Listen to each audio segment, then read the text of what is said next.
Ladies and gentlemen, welcome to another video. In this video, we're going to be talking about how to find WhatsApp deleted messages. So let's get straight into the video, shall we? So all you need to do is simply go ahead and open your phone setting. Then you want to go to your notifications and go inside of your WhatsApp. Once you've done that, you want to simply go ahead and select the notification history and ensure that it is turned on. And normally when you are pulling it down, there are going to be the deleted messages that are going to be shown up here. But if you don't see it, you can also go ahead and try to export your chat to go ahead and check it. So in order to go ahead and do so, simply go ahead and go down and then click on export chat and then click on OK. It is as simple as that.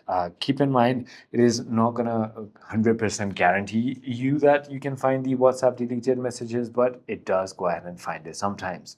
I hope this video clarifies everything for you. If you have further more queries, feel free to comment down below and I'll see you on the next one.